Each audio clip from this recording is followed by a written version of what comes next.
आज हमको देखना है कॉलिगेटिव प्रॉपर्टी, चौथा कॉलिगेटिव प्रॉपर्टी जो है कि ऑस्मोटिक प्रेशर। तो ऑस्मोटिक प्रेशर देखने से पहले हम समझे ऑस्मोसिस क्या है। What is osmosis? What is osmosis? Osmosis एक बायोलॉजिकल टर्म है जिसका कि बायोलॉजी में ज्यादा प्रयोग होता है। ये स्पेशल टाइप का क्या है? डिफ्यूजन है। Osmosis it is a special type of diffusion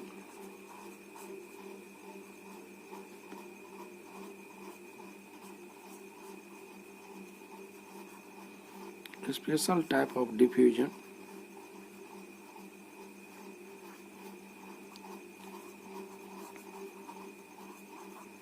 in which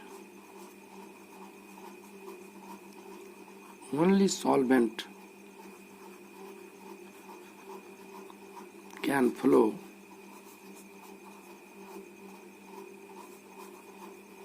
from lower concentration to higher concentration.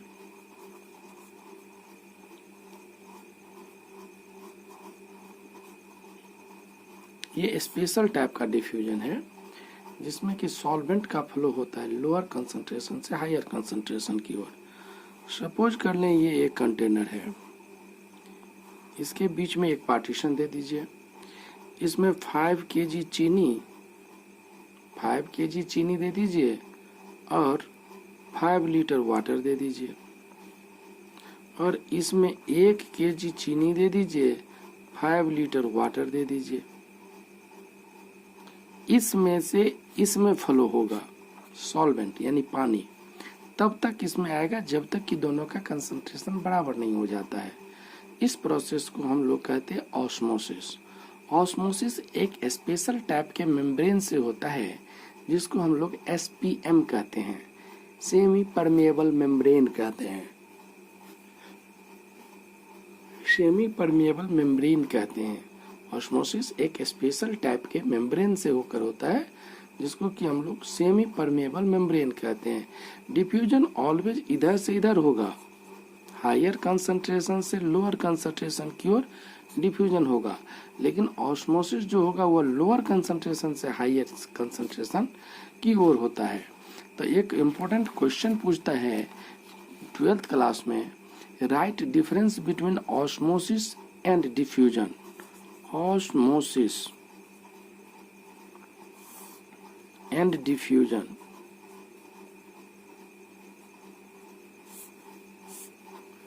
यहाँ इसमें क्या लिखेंगे? ऑस्मोसिस में only solvent can pass,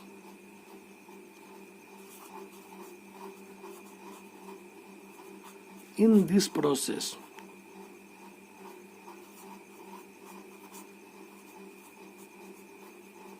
only solvent can pass।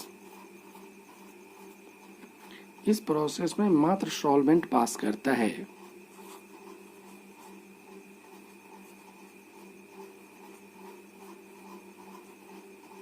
In this process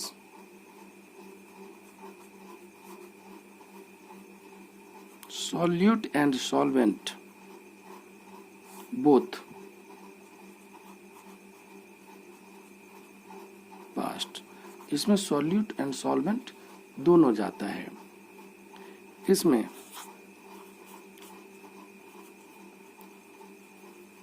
it occurs through SPM। SPM मतलब semi permeable membrane.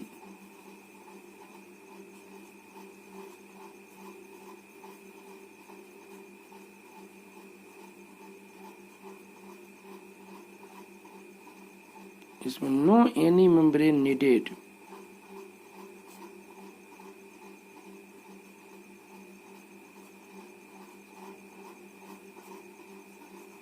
कोई membrane की आवश्यकता नहीं होती है।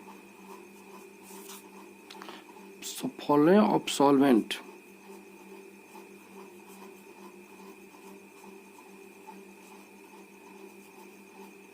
occurs from lower concentration to higher concentration.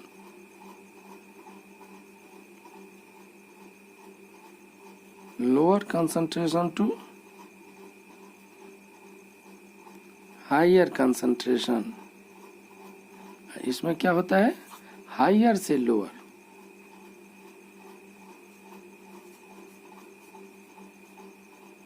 Flow always occurs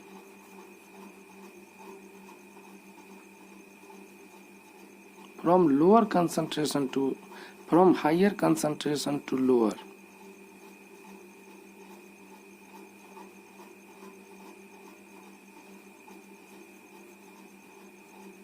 अधिक सांद्रण से कम सांद्रण की ओर जाता है डिफ्यूजन में, और ऑस्मोसिस में हमेशा कम सांद्रण से अधिक सांद्रण की ओर जाता है.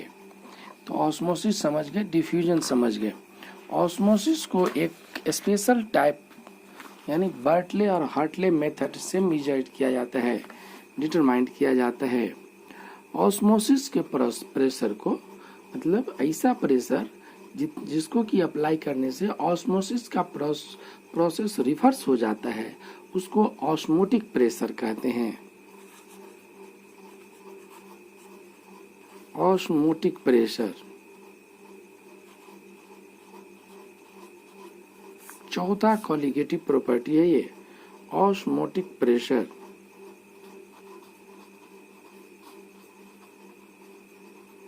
The pressure which stop the osmosis process.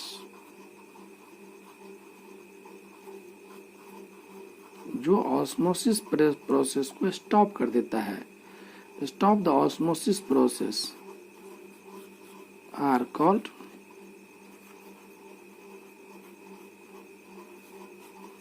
Osmotic pressure.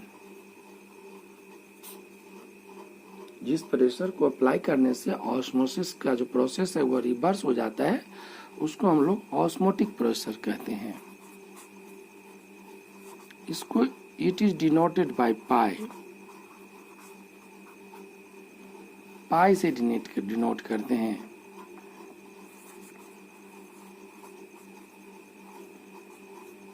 Osmotic pressure at constant temperature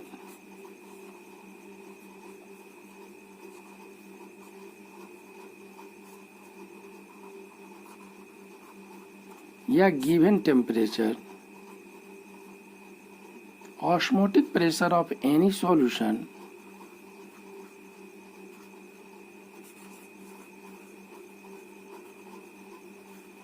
osmotic pressure of solution is directly proportional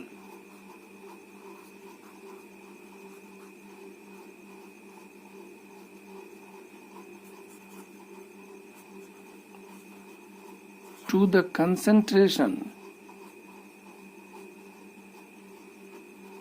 of solution. That is molarity, directly proportional to the molarity of solution. Directly proportional to the molarity of solution. इसी को दूसरा में कह सकते हैं.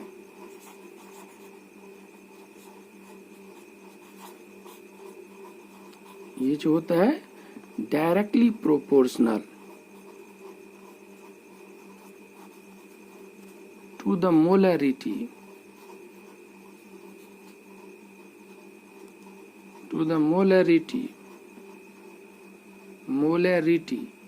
of solution.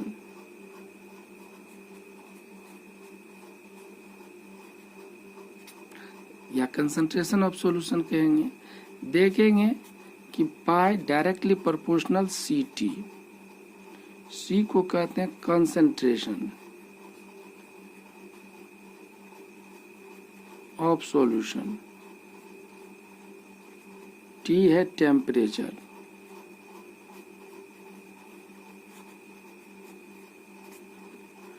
Pi equal to R C T या pi equal to C R T.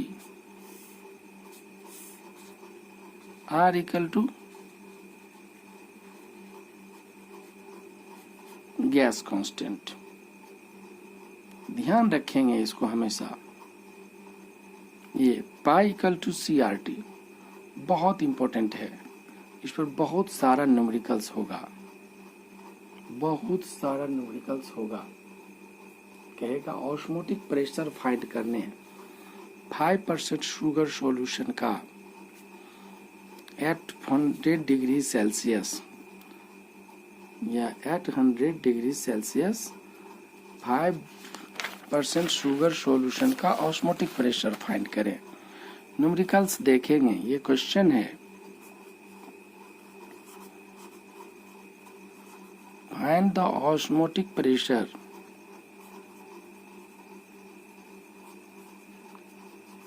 of 5% sugar solution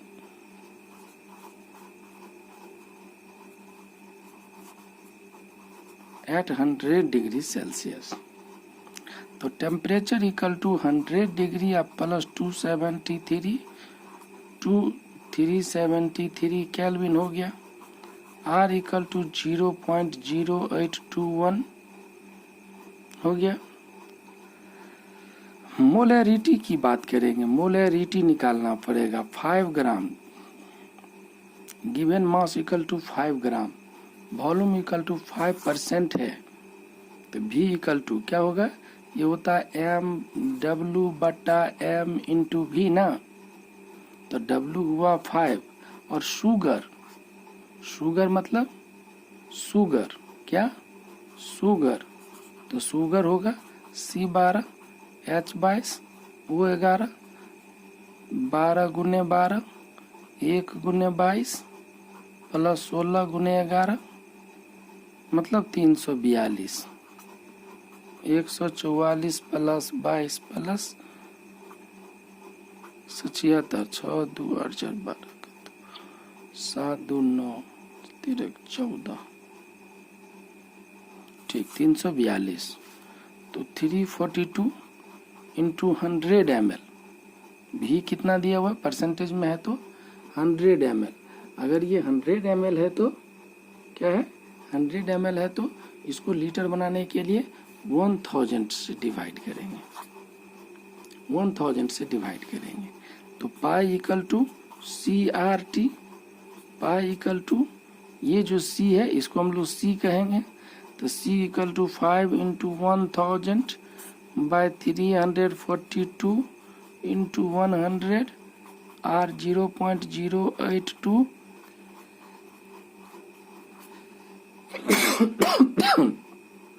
निकाल देंगे। ये 2 जीरो कटेगा, इसको इससे इंटू कर देंगे। अब तो निकल जाएगा, आराम से निकाल दीजिए। ऑस्मोटिक प्रेशर निकल जाएगा, इजीली निकल जाएगा। इस तरह का ये बहुत ही इम्पोर्टेंट है। ये 5%, 25% urea solution, sugar solution, salt solution कुछ भी दे सकता है आपको, उसका ऑस्मोटिक प्रेशर फाइंड करने कहेगा। टेम्परेचर गिवन रहेगा या जो कोई भी एक रहेगा वो नहीं वो कह देगा निकालने के लिए। आप इस पर ध्यान रखेंगे, बहुत ही इम्पोर्टेंट है।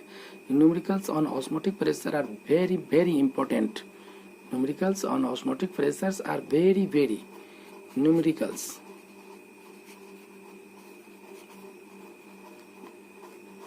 on osmotic pressure RVBI for comparison for 12th etc. निश्चित रूप से करेंगे। Formula pi equal to CRT, C हमने समझा दिया क्या होता है। चलिए बाबू आगे सॉल्यूशन की बातें कर ले। थोड़ा सा हम सॉल्यूशन को और डिवाइड कर देते हैं। Isotonic solution, hypotonic solution, hypertonic solution. Iso का मतलब सेम ऑस्मोटिक प्रेशर। अगर ऑस्मोटिक प्रेशर समान होगा तो आइसोटोनिक। हाइपो मतलब होता है लेस, मतलब कम ऑस्मोटिक प्रेशर। हाइपरटोनिक जिसका ऑस्मोटिक प्रेशर ज्यादा हो। ठीक, high osmotic pressure.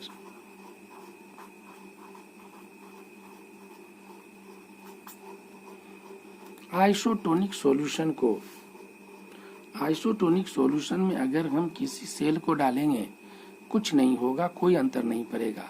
Hypotonic solution में डालेंगे तो क्या हो जाएगा, हाइपोटोनिक सॉल्यूशन में डालेंगे उसकी कंसंट्रेशन कम होगी, ये फूल जाएगा। हाइपरटोनिक सॉल्यूशन में डालेंगे उसको सिकुड़ा देगा, उसमें से खींच लेगा। ये ध्यान रखेंगे। आइसोटोनिक, हाइपरटोनिक और हाइपोटोनिक और हाइपोटोनिक, हाइपरटोनिक, हाइपोटोनिक, आइसोटोनिक। ये सॉल्यूशन तीन तरह का होता है। बूढ़े लोगों में एक बीमारी होती है, देखिए होगा पैर हाथ फूल जाता है। क्यों? नमक ज्यादा खाता है, इसीलिए उसको बिना नमक वाला खाना दिया जाता है। बूढ़े लोगों को बिना नमक वाला खाना दिया जाता है। क्यों?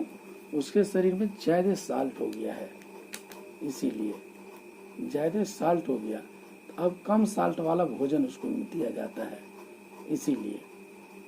ठीक, ये बूढ़े के केस में ये देखने के लिए मिलता है। उसको हम लोग, उस बीमारी को हम लोग कहते हैं इडेमा। क्या? इडेमा, जिसके चलते उसका पैर हाथ फूल जाता है। क्या कहते हैं हम लोग? इडेमा। क्या कहते हैं? इडेमा, जिसके चलते उसका पैर हाथ फूल जाता है और उसको बिना नमक वाला खाना दिया जाता है। ठीक है,